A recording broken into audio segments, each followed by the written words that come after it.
Desmond was 38 years old, made a respectable $78,000 a year as a respiratory therapist, and was standing in a river of grief so deep it threatened to pull him under. His mother, Eleanor, was gone. The weight of it was a physical presence, a crushing stone on his chest that made every breath, the very element he helped his patients command, a conscious and painful effort. He stood at the pulpit of the Allen Temple AME Church in Cincinnati, the warm wood worn smooth by generations of preachers and mourners. Below him, in the first pew, sat his wife, Paulette, and their 6-year-old daughter, Lily. The church was filled with the scent of lilies and roses, a sweet, cloying smell that felt like a mockery of the decay it was meant to hide. The casket, a simple but elegant mahogany that cost $4,200, rested just to his right. It contained the woman who had been his entire world, his anchor, his quiet champion. He gripped the sides of the lectern, his knuckles white. My mother, Eleanor Vance. She was a woman of quiet strength, he began, his voice thick but steady. He looked out over the faces, his aunts and uncles, their deep brown skin etched with sorrow. His mother's friends from the hospital where she had worked as a nurse for 40 years, members of their church community who had known him since he was a boy with scraped knees. They were his people. Their collective grief was a blanket, heavy but warm. Then his eyes found Paulette. She was immaculate, a portrait of somber elegance in a black Chanel suit that probably cost more than his first car, a simple $3,500 affair. Her hair was perfectly styled, her makeup flawless. She looked less like a grieving daughter-in-law and more like an actress playing a role. Beside her, Lily was a small, still figure in a black velvet dress, her beautiful hair pulled back in 2 neat twists, the colorful beads at the ends clicking softly when she shifted. She looked up at him, her eyes wide and full of a child's pure, uncomprehending sadness. He gave her a weak, reassuring smile. He spoke of his mother's hands, how they could soothe a fever or knead dough for the sweet potato pies that were legendary in their family. He spoke of her laugh, a low, rumbling sound that could fill a whole house. He felt the words catching in his throat. He paused, taking a ragged breath. In that sliver of silence, Paulette leaned toward him. It was a subtle movement, barely perceptible to anyone beyond the first pew. She didn't look at him. Her eyes were fixed on the casket. Her voice was a venomous whisper, a sound colder than the February air outside. She always wanted better for her son than this. The words sliced through the fog of his grief with surgical precision. This. She meant him, his job, his life, his eulogy, his very being. It wasn't just an insult, it was a judgment, delivered at the most sacred and vulnerable moment of his life. 3 feet away, Lily, his precious daughter, squeezed his hand. A silent, intuitive gesture of comfort. She had heard. He knew she had. The shame burned hotter than the grief. His wife's family, her mother and sister sitting next to her, shifted uncomfortably. A faint, suppressed smirk played on her sister Veronica's lips. They were laughing at him. Not a loud, boisterous laugh, but a quiet, internal mockery that was 1,000 times more cruel. They were laughing at him while he eulogized his mother. He felt a sudden, chilling clarity. The world snapped into sharp, painful focus. He looked at Paulette, truly looked at her, and saw not his wife, but a stranger, a predator who had chosen this moment of his deepest pain to strike. He had no idea how right he was. The coordinated attack had already begun, hours before the first hymn was sung. What do you do when the person who vowed to love and support you reveals themselves as your greatest enemy at your mother's funeral? How do you keep standing? Let us know what you think in the comments below. Because Desmond's story is a testament to the fact that sometimes the quietest people have the most powerful resolve. The facade of their marriage had been built on a foundation of such subtle cracks that Desmond had trained himself not to see them. Their life together was a carefully curated picture of domestic normalcy, but every detail was dollar-tagged, a constant, unspoken reminder of the chasm between their worlds. They lived in a modest but well-kept three-bedroom house in Pleasant Ridge, a neighborhood he loved for its old trees and diverse families. The down payment, a significant $35,000, had been a gift from his mother, a fact Paulette never mentioned when her friends from Indian Hill came to visit. A typical Saturday morning painted the picture perfectly. Desmond would be up at 6 a.m., the habit of a hospital shift worker ingrained in him. He'd be in the kitchen, wearing a faded $15 t-shirt from his college days and a pair of worn sweatpants, making pancakes for Lily. The aroma of batter and melting butter would fill the small house, a smell of pure, uncomplicated love. He'd hum along to the gospel station on the small kitchen radio, a $25 Sony that had been his mother's. Paulette would emerge around 9:30 a.m., gliding into the room in a silk pajama set that cost $450. She'd pour herself a coffee into a specific porcelain mug, part of a set that cost $80 per cup, and scroll through her phone. "Good morning," Desmond would say, sliding a plate with a smiling pancake onto Lily's placemat. "Morning," Paulette would reply, her eyes never leaving the screen. "Did you remember to take the recycling out? The neighbors are complaining again." The contrast was stark and constant. His car was a reliable 2015 Honda Accord with over 100,000 miles on it, its blue book value hovering around $9,000. Hers was a gleaming white Lexus RX 350, a $65,000 vehicle she leased for $800 a month, a cost she frequently complained about even though her parents covered half of it.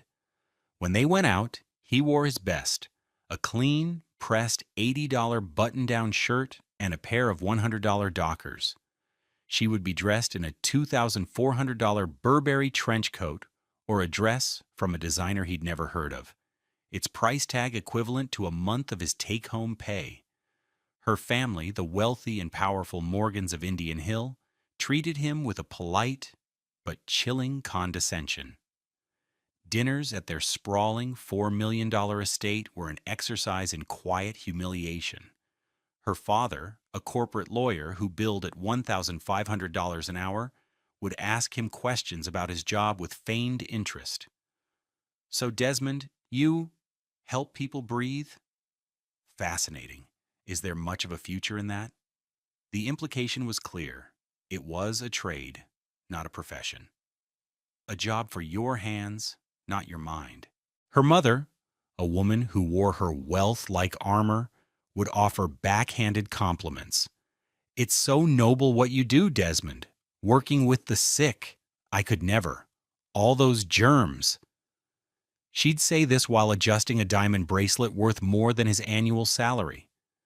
Desmond endured it for Lily. He saw the way his daughter's face lit up when their two worlds merged, however imperfectly. He wanted her to have the stability he never had, the presence of two parents in one home.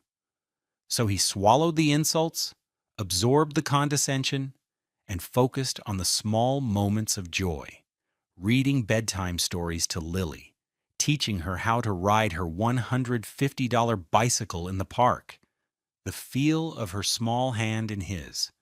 His mother, Eleanor, had seen it all. She never criticized Paulette directly, but her love for Desmond was a fierce, protective shield. When they needed a new water heater, a sudden $1,800 expense, Eleanor had quietly written a check.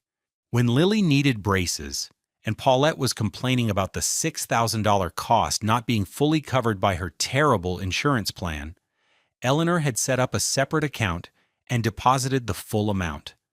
"For my grandbaby," she'd said, pressing the bank slip into his hand.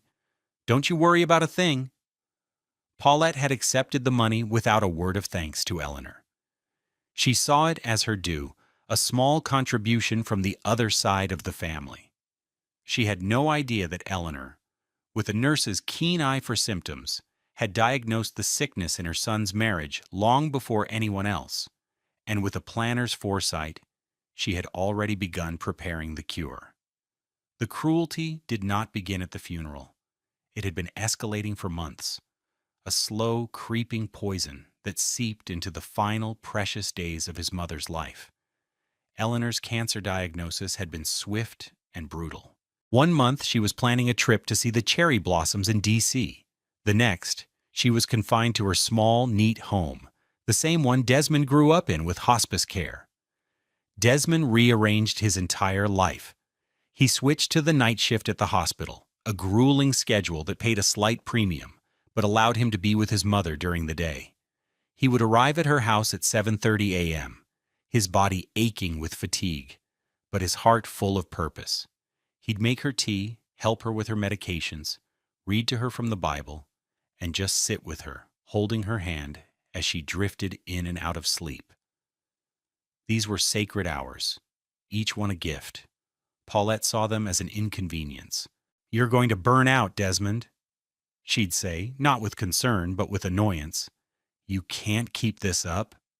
They have nurses for this." "She's my mother, Paulette," he'd reply, his voice weary. "I want to be there." "And what about your family here?" she'd counter. "Lily misses you. I'm having to handle everything on my own." Everything usually meant coordinating with the landscapers for their $300 a month lawn service or taking her Lexus for its $250 oil change. The financial complaints began to surface, sharp and ugly. The hospice copays were $50 per visit, 3 times a week. "Another $150, Paulette sighed one evening, tossing the bill onto the kitchen counter. "It all just adds up." She said this while unboxing a new pair of Stuart Weitzman boots she'd ordered online, a sleek black leather pair that cost $900. The contrast was so grotesque, so utterly lacking in self-awareness, that Desmond felt a profound wave of nausea. He said nothing. He just picked up the bill and placed it with the others he planned to pay from his own account. Her family's involvement was even worse. Her sister Veronica called one afternoon while Desmond was measuring out his mother's morphine. Paulette put the call on speakerphone, a habit he despised. "So, how is she?" Veronica asked, her voice dripping with the kind of sympathy that feels more like morbid curiosity. "She's resting," Paulette said. There was a pause, and then Veronica's voice dropped, becoming conspiratorial. "Have you guys, gotten the will sorted? Dad says it can be a real mess if the paperwork isn't in order. You need to make sure Desmond knows what he's doing." Desmond froze, the small plastic syringe in his hand. They were talking about his mother's death as a financial transaction, a potential mess to be managed. He looked at Paulette, expecting her to shut it down, to defend his and his mother's dignity. Instead, she said, "I'm trying, V, but he's so emotional about everything right now. It's hard to get him to think practically." He walked out of the room. He couldn't breathe. He went into the backyard and stood in the cold air, his fists clenched. The betrayal was a physical pain, a hot knife in his gut. He was emotional. His mother was dying, and he was being emotional. The worst moment came a week before his mother passed. She had a brief period of lucidity, her mind clear and sharp for the first time in days. She asked for Paulette. Desmond called his wife, who was out having lunch with friends at Soto, a downtown restaurant where the entrees started at $40. "Can you come? She's asking for you," he pleaded, his voice low. "I'm in the middle of something, Desmond," she said, an audible sigh of exasperation in her voice. "Can't it wait?" "Paulette, I don't think we have much time." She arrived an hour later, smelling of expensive perfume and wine. She stood in the doorway of his mother's bedroom, her arms crossed, a look of profound impatience on her face. Eleanor, frail and small in her hospital bed, looked at her daughter-in-law. "Paulette," she whispered, her voice a dry rustle of leaves. "You take care of my boy and my grandbaby. You promise me." Paulette forced a smile that didn't reach her eyes. "Of course, Eleanor. Don't you worry." She stayed for exactly 10 minutes, checking her $4,000 Cartier watch twice. As she left, she pulled Desmond into the hallway. "Okay, I came," she said, as if she had completed a tedious chore. "I have to get going. I have a facial appointment at 3 o'clock and I can't cancel it again. They charge you the full $250. She turned and walked away. Desmond stood there, his heart shattering into a million pieces. He watched her get into her pristine Lexus and drive off, leaving him alone in the quiet house with his dying mother. The cost of her facial was 5 times the hospice copay she complained about. The numbers didn't just represent money, they represented a complete and utter bankruptcy of her soul. He went back into his mother's room, sat down and took her hand. A single tear escaped his eye and fell onto their joined fingers. His mother, even in her weakened state, squeezed his hand. She knew. She had always known. And she had made a plan. The day after the funeral was a vacuum. The house, which had been filled with the low hum of visiting family and the scent of condolence casseroles, was now unnervingly silent. Lily was with his aunt, giving him a few hours to himself. He should have been resting, letting the exhaustion of the past weeks wash over him. Instead, he felt a restless need to be productive, to impose order on the chaos of his life.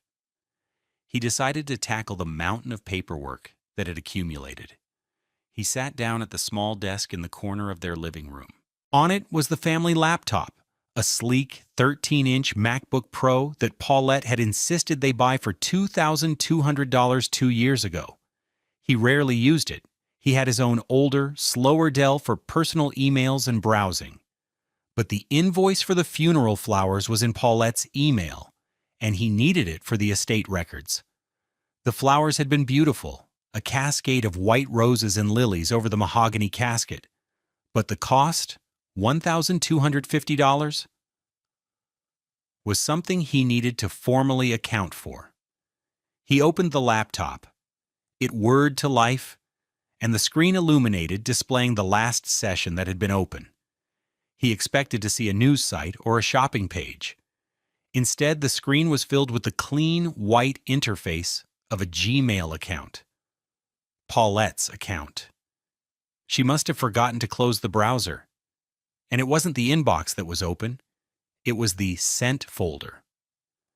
His eyes scanned the list of messages, and then he saw it. The top entry. A cold dread, heavy and metallic, filled his stomach. To covington.esq@crawfordlegal.com. Subject, asset list before the estate settles. Sent, Tuesday, February 21st, 9:14. AM time seemed to stop. 9:14 AM. He did the math in his head. The funeral service was at 11 AM. The limousine carrying his mother's casket had left the funeral home at 9 AM to travel to the church. At 9:14 AM, while he was putting on his suit, his heart a raw, open wound. While his daughter was getting her hair twisted by his aunt. While his mother's body was on its final journey, his wife was emailing a divorce attorney. His hand trembled as he moved the cursor and clicked on the email. The message opened. It was short, brutally efficient, and utterly devoid of emotion. Mr. Covington, per our discussion, please find the preliminary list of assets to consider in the filing. I want to move quickly on this before the estate is formally settled, as I believe my husband may be the primary beneficiary of his mother's life insurance policy and other investments. Please advise on the best strategy to ensure these are classified as marital assets. Assets. Marital home, Pleasant Ridge. Approximate value $320,000. Equity approximately $95,000. Desmond's 401k. Approximate $110,000. My 401k. Approximately $45,000. Vehicles: 2015 Honda Accord, 2022 Lexus RX 350 lease. Anticipated inheritance: Eleanor Vance estate. Estimated $300,000 to $400,000. Life insurance, savings, property sale. Thank you, Paulette Morgan Vance. He read it once, then twice. The words swam before his eyes. Anticipated inheritance. She had already calculated it, appraised it, and was strategizing how to claim her share. The cruelty of her whisper at the eulogy was nothing compared to this. This was premeditated. This was a cold, calculated financial strike, financial make, planned and executed during the darkest hour of his life. The hum of the refrigerator seemed to grow louder, filling the silent room. Dust motes danced in the sliver of gray light coming through the window. He felt a strange detachment, as if he were floating above his own body, watching a scene from a movie. The grief for his mother was suddenly eclipsed by a new, more terrible feeling. It wasn't anger. It wasn't sadness. It was the chilling, absolute certainty of betrayal. He looked at his own hands resting on the keyboard. They were the hands of a respiratory therapist. They knew how to be gentle, how to be precise, how to manage the delicate mechanics of life and breath. And in that moment, a new kind of resolve settled over him, as cold and hard as steel. He took a slow, deep breath. Then he carefully, methodically, printed the email. He printed the entire screen, including the timestamp. Then he forwarded the email to his own personal address. He closed the browser, cleared the history, and shut down the laptop, leaving it exactly as he had found it. The storm had come, and his mother had given him a map. The days that followed the discovery were a masterclass in strategic restraint. A cold, clear purpose had replaced Desmond's grief-stricken fog. He was no longer a victim. He was a strategist. He moved through his home like a ghost, his face a calm, unreadable mask. He was playing a part, the grieving husband and son, while underneath, he was a general gathering intelligence before a battle. Paulette returned home that evening, dropping her $1,500 leather tote bag on the floor. God, what a day, she sighed, sinking onto the sofa. I had lunch with Veronica, just trying to get my mind off things. Oh, Desmond said from the kitchen, his voice even. He was washing the few dishes in the sink. Where did you go? Just that little cafe in Hyde Park Square, she lied, waving a dismissive hand. He knew she'd been at Alfio's, the upscale Italian place where lunch for two easily cost $100. He had seen the charge pending on their shared credit card account that morning. Every lie was another piece of evidence, another brick in the wall he was building around himself.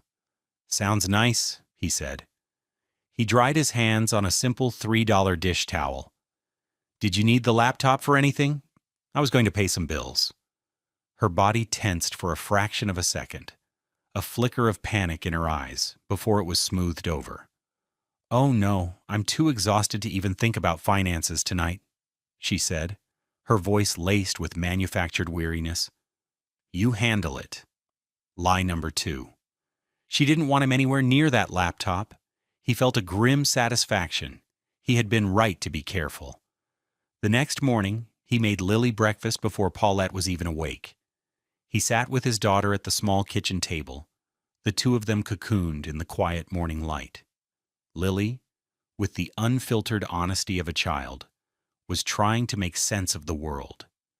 Daddy, why was Mommy whispering at Grandma's church? She asked, her brow furrowed. She was coloring. Her tongue stuck out in concentration. Desmond's heart ached.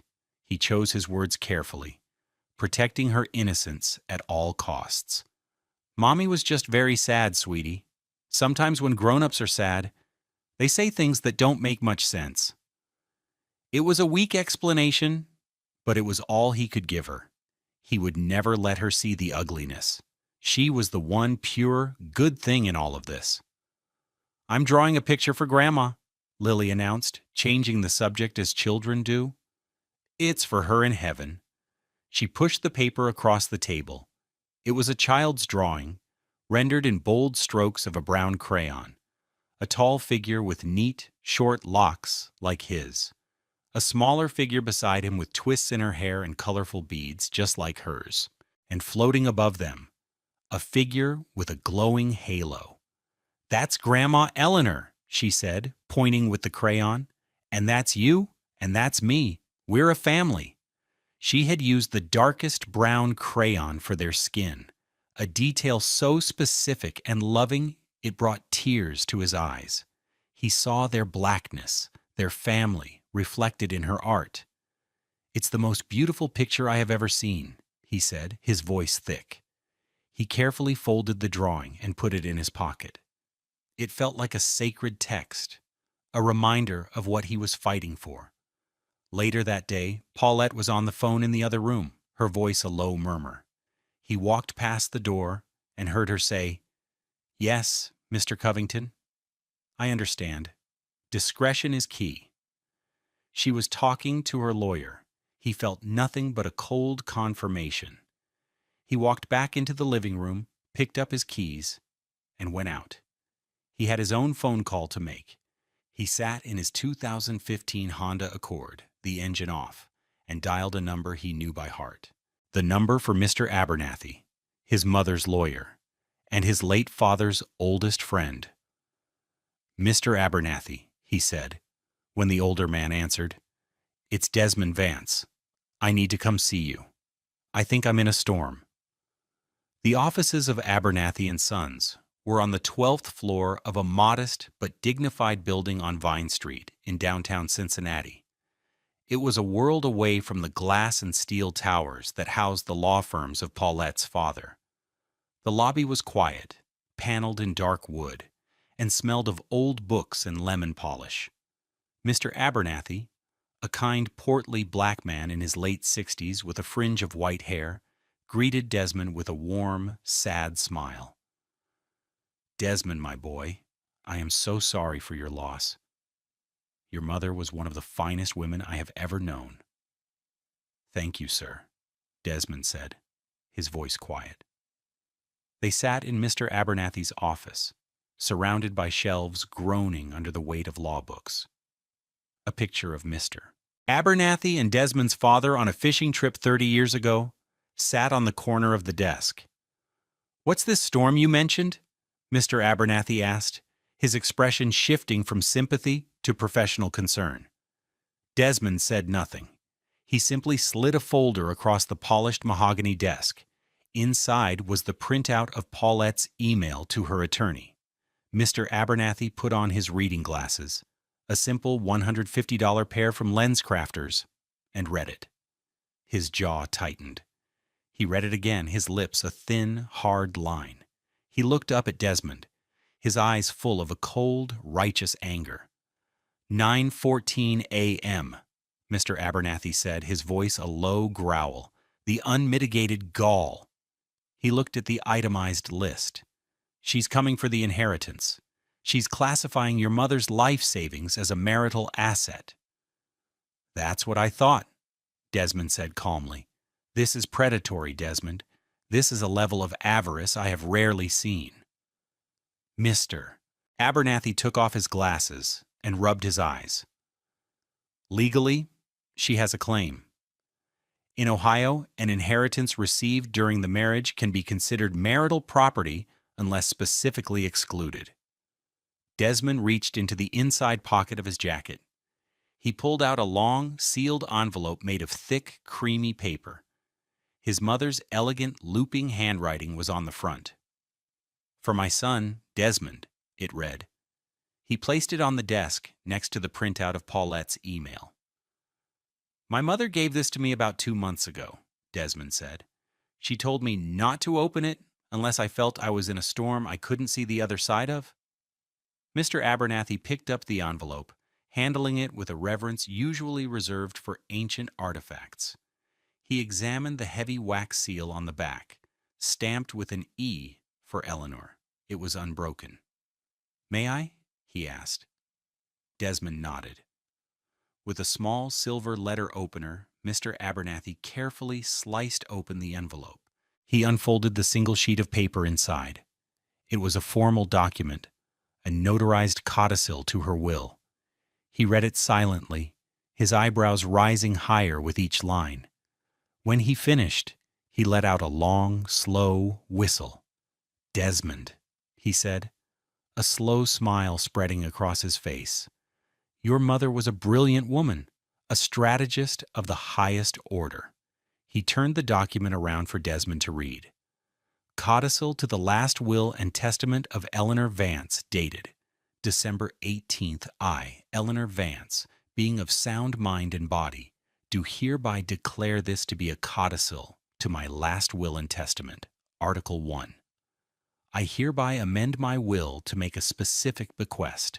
I direct that the full proceeds of my life insurance policy with Prudential, policy number 774-B-92, valued at approximately $200,000, and the full balance of my investment account with Vanguard, account number 588-312, valued at approximately $140,000, for a total of $340,000, be designated as a sole and separate gift to my beloved son, Desmond Vance. Article 2. It is my express and unequivocal intent that this gift shall not be considered a marital asset. This bequest is made for the purposes of the emotional and financial preservation of my son, in recognition of his unwavering love and sacrifice, and to provide him with security independent of any marital considerations. This provision is made with clear foresight and is non-negotiable." The document was signed by his mother, and below her signature was the stamp and signature of a notary public, dated 4 months before Paulette's email. "She knew," Desmond whispered, a wave of love for his mother so powerful it almost brought him to his knees. "She knew." "She more than knew, son," Mr. Abernathy said, his voice ringing with admiration. "She legally firewalled your inheritance from your wife."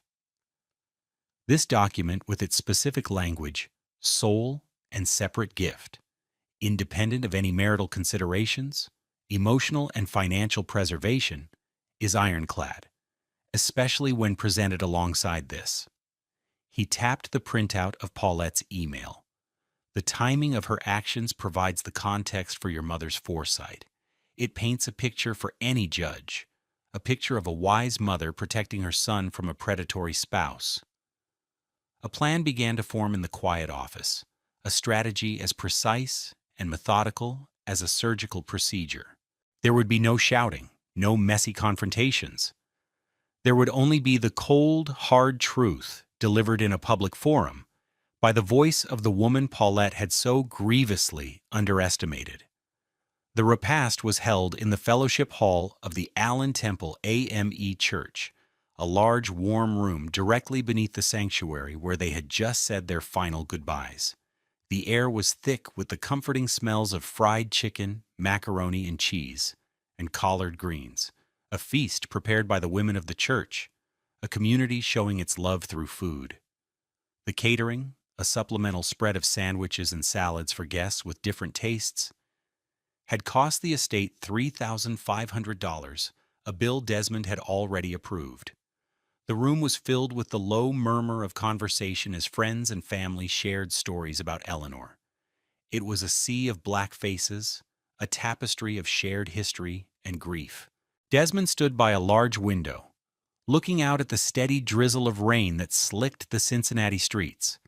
He held a paper plate with a small portion of food he had no appetite for. He felt strangely calm, detached from his own body. He was an actor waiting for his cue. Across the room, Paulette and her family had formed a small, isolated island of wealth. Her father, mother, and sister Veronica, stood together speaking in low tones, their expensive dark suits and dresses a stark contrast to the more humble attire of his family. They looked uncomfortable, out of place, like anthropologists observing a foreign tribe. Paulette held a glass of iced tea, her posture rigid. She kept glancing at Desmond, a flicker of annoyance in her eyes. She wanted this to be over. She had a timeline to keep, a divorce to file, assets to secure. At exactly 2:30 p.m., the main doors of the fellowship hall opened. Mr. Abernathy entered, his expression grave. He carried a leather briefcase. He walked directly to the small podium at the front of the room, which was usually used for church announcements.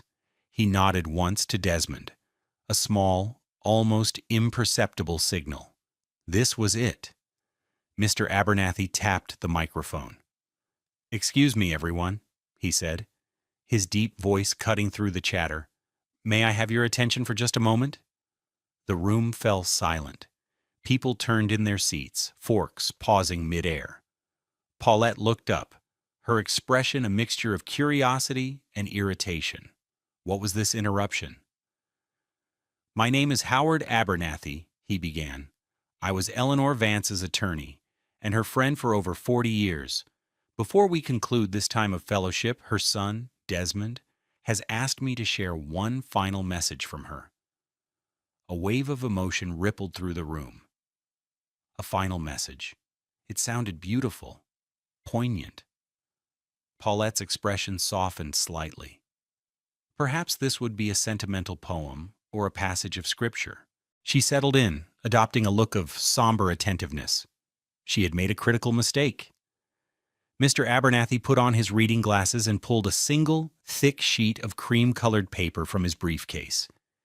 It was the codicil. "This is a legal document," Mr. Abernathy stated, his voice clear and formal. "A notarized codicil to Eleanor's will, which she entrusted to her son. She asked that it be read in a time of need. Desmond feels that time is now." He began to read. "I, Eleanor Vance, being of sound mind and body, do hereby declare this to be a codicil to my last will and testament." He read through the first article, detailing the specific amounts: the $200,000 life insurance policy, the $140,000 investment account. The numbers hung in the air, concrete and substantial. A low gasp went through the room. It was a significant sum of money. Paulette's eyes widened. This was it, the prize. Her posture straightened. Then Mr. Abernathy moved to the second article. He slowed his pace, his voice becoming more deliberate, each word landing like a hammer blow in the silent room. Article 2. It is my express and unequivocal intent that this gift shall not be considered a marital asset. Paulette's face, which had been alight with greedy anticipation, froze. The color began to drain from it, leaving behind a sickly, pale mask. Her mother and sister exchanged a shocked glance. Mr. Abernathy continued, his eyes fixed on Paulette. "This bequest is made for the purposes of the emotional and financial preservation of my son." He paused, letting the words sink in. Emotional and financial preservation. It was a direct indictment. In recognition of his unwavering love and sacrifice, and to provide him with security independent of any marital considerations. Paulette's mouth fell open slightly. Her perfectly applied mask of composure was cracking. She looked around the room and saw that every eye was on her. The faces of Desmond's family were no longer just sad. They were hard, knowing, and full of judgment. Mr. Abernathy delivered the final line. "This provision is made with clear foresight and is non-negotiable." He folded the paper and placed it back in his briefcase.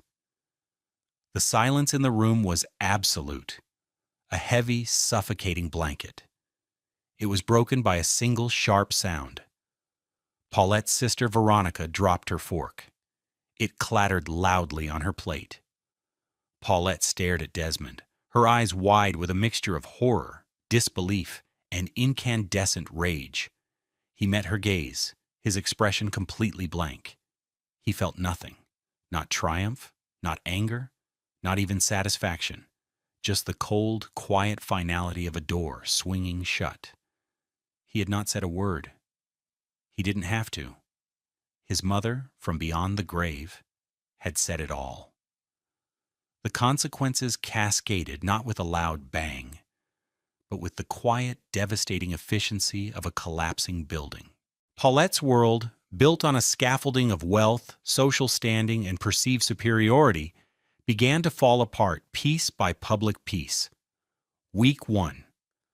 The first domino fell the very next day. At 10:02 a.m., Desmond received an email. It wasn't from Paulette, but from her attorney, Mr. Covington. The subject line was curt: withdrawal of intent.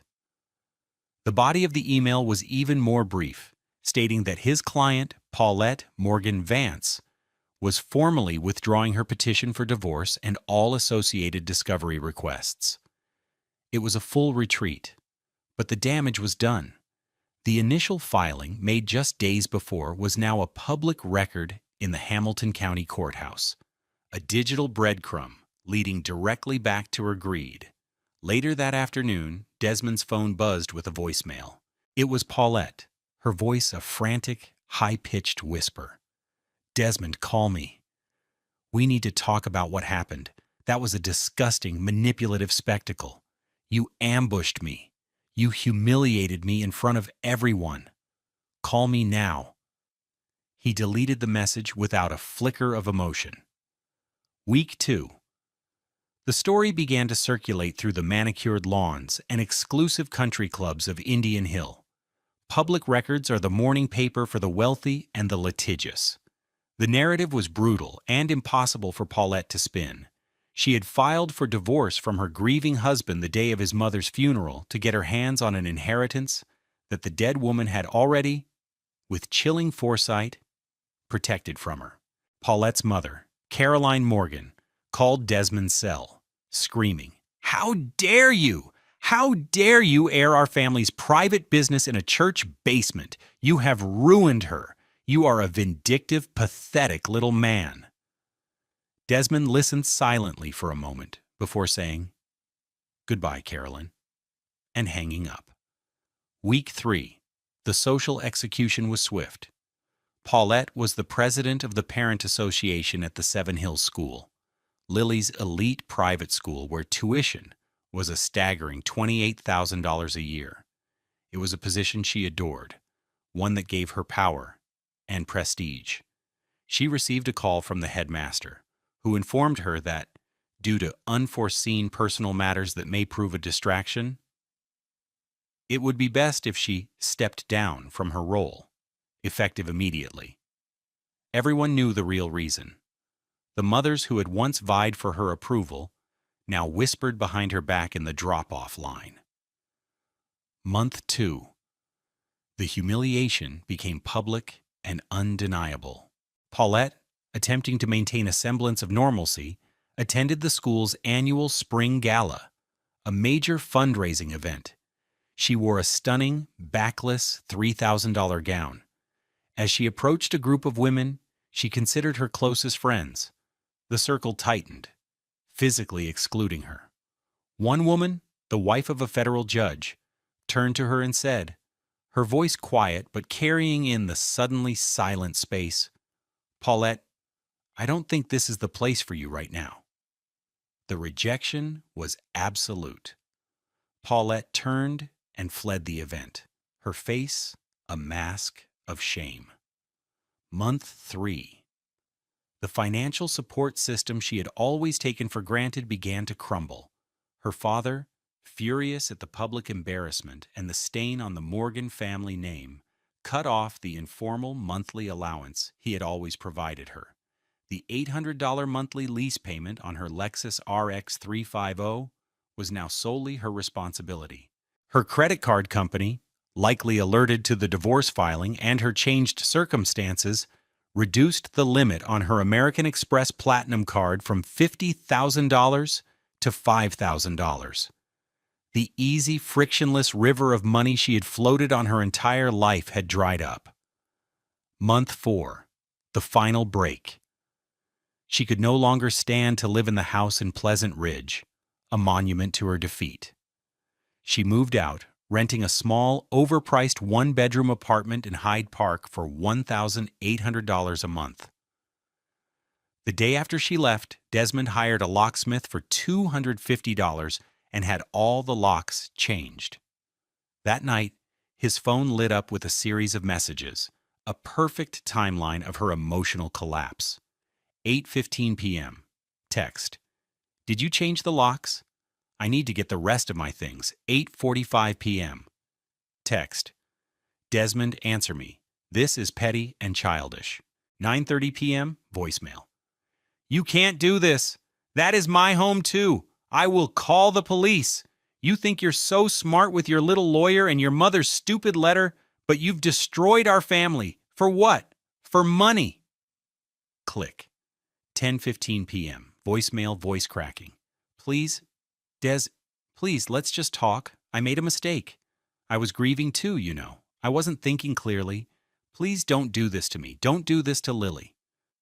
11 p.m. Voicemail, quiet, defeated, crying. I've lost everything, everything. You won. I hope you're happy.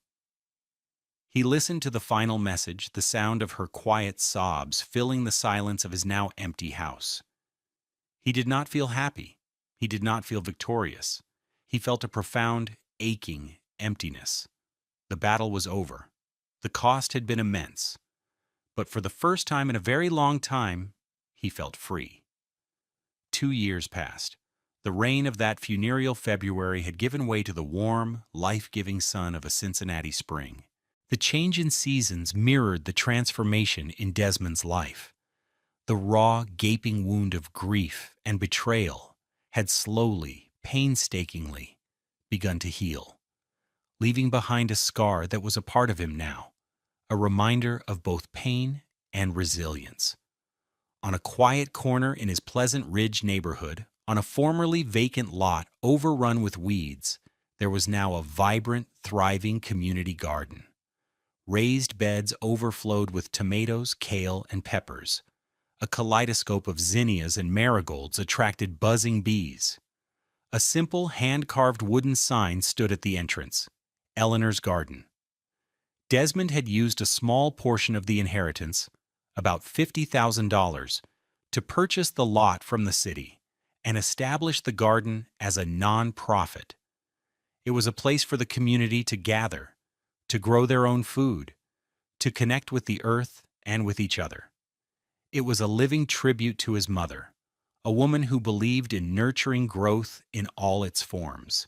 On this particular Saturday afternoon, Desmond was in the small, repurposed building at the back of the garden.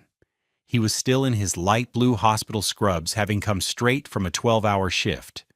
The name on the door, painted in simple, elegant letters, read, The Eleanor Vance Center for Community Healing.